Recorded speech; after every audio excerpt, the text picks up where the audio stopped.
Thank you very much for staying with us on Newsmaker Live. I'm Jerry George filling in for Clinton Reynolds, who'll be back next week. This is the second part of our program, and we're looking at Library Week, which is being celebrated this week. In fact, it was officially opened on Monday this week. And I have with me, first of all, Mrs. Margot Thomas, who is the National Archivist, and we have Daisy St. Rose, who is the librarian at the UWI Open Campus. Now, I've been asked not to say librarian. Is that a wrong phrase to use for persons who work in libraries? The new word is information specialist. Yes. When did this transition, when does this changeover occur, and why? Well, there are many ideas about librarians which are becoming old-fashioned, because there is a myth that the librarian is an old woman with a bun and she sits with a pair of glasses on her nose, and all she does is stamp books and shelve books, and she tells everybody, be quiet, you know, or there is a big silence written behind her. But then you see that information is changing, and the role of libraries and librarians, this role is changing, especially with the new technology. So you find that information specialists encompass what librarians, archivists, museum curators do, because all of us are involved with information. You find also that before, librarians were concerned with print, but now you find with the new technology, the formats are changing. So you find that more and more librarians are concerned with information in different formats and on different media. And this is why the name has to coincide with what they do. So technology is driving the change in name. And you find that librarians now are doing other things. In St. Lucia, we are still in the traditional mode, and we'll discuss that later on. But when you look at the first world and what's happening there, you find that librarians are more involved with technology, with knowledge management, and with these other aspects of information. But you will agree that the technology has increased, you know, by leaps and bounds, and it does make some of the information that persons would normally go to a library to easily available on the PC, or, you know, and now on your iPod, for example. So do people still use libraries as much as they used to? And is there any need for libraries in the first place, Ms. Rose?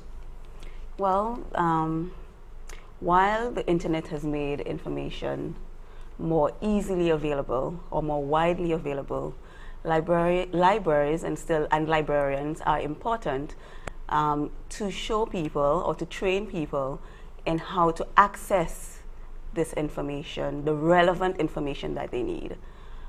Just going on to Yahoo or, you know, whatever search engine and typing up something, you will get information, but sometimes the information that you get is not from an authoritative source. Okay, and also you find that with authoritative subscriptions, there are passwords. You know, there is the exchange. Limits, yes, right, there are limits, and libraries provide that bridge, you know, through their subscriptions to these expensive databases, where academics and researchers can actually obtain that information or obtain the relevant information. That's why we're here this week, Library Week, so that we can educate people as to, you know, not only the changing focus of what librarians or information specialists are supposed to do, but how libraries can accommodate their information needs. Just briefly, what's been happening for Library Week? Well, today we had a church service, followed by a luncheon, and the theme for the Library Week this year is Library and Information Services on the Move, promoting the value of libraries in the national development of St. Lucia.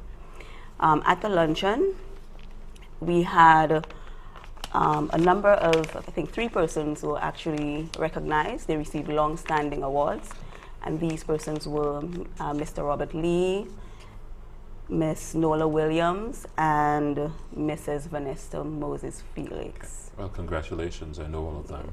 Right. That's very, very good to recognize them because, as we have said, library is decreasing in significance in most people's minds anyway, and the fact that people still have an older version of what an information specialist is supposed to be.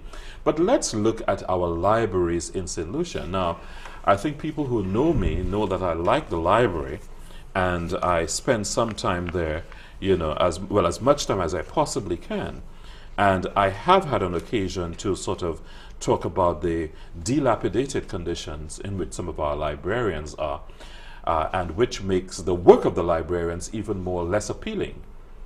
So overall, how would we sort of assess our libraries?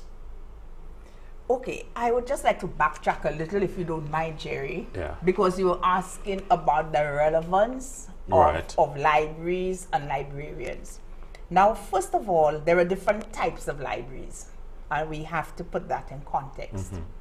I am an executive member of ACURIL, and ACURIL, the acronym means Association of Caribbean University Research and Institutional Libraries. Okay, now the library that most people know is the Central Library, which is a public library. I work with the National Archives. We are not a library per se, Right. but we are related to the library in that we deal with information. And at the archives, we have a research library which contains the national publications. Because in St. Lucia, we don't have a national library. So at the archives, we have what we call the budding national library, because we have the national publications, all our national newspapers, gazettes, and publications written by our local authors, because national deals with the nation. The National Archives, we have papers dealing with St. Lucia. Now, the relevance of the library, even though things are accessible on the internet, we must realize that it is not everything that you will get on the internet. And when it comes to St. Lucia, things that pertain to St. Lucia, many of this information is not yet on the internet in any form. So is there a move to do that? To put that? Let's take it step by step. Because somebody must put it there. Things don't automatically get on the net. And that is what some people do not seem to understand. And to get it on the internet, it takes finance. Because you have to digitize the information in order to put it on the internet. It takes manpower, it takes knowledge, people who know how to do it, So it is a process. When we look at our libraries, we don't have a national museum, okay? Now I'm bringing in all of these, the libraries, the archives, the museums, because these form the basis of our law, of our information, of who we are as a people, these national institutions. The Central Library, when you look at the Central Library, and I'm speaking as Margot Thomas, as a user, as a reader, you can see many challenges there. You look at the number of books. Jerry, I used to love going to the library because I was a member of the library from the time I was about 6 years old, when my uncle took me to join that library. And I can remember those Saturdays when we would go and sit down, find a little corner to read. We would look forward to those days, those of us who grew up, you know, in the 60s and so on. And when I look at the library, I find that is missing, because the collections, to me, you know, there are many gaps in the collections. Libraries now are driven technologically, and we see that we don't have many databases on the library, you know. I'm not even sure how many computers there are for users and so on. So we see that there are challenges with our library. Well, we'll take a short break, but when we do come back, I know that we have a lot to talk about. And let me just remind our viewers that the telephone number will appear on your screen if you wish to speak to any of our guests during our program on Newsmaker Live. We'll be back in just a moment.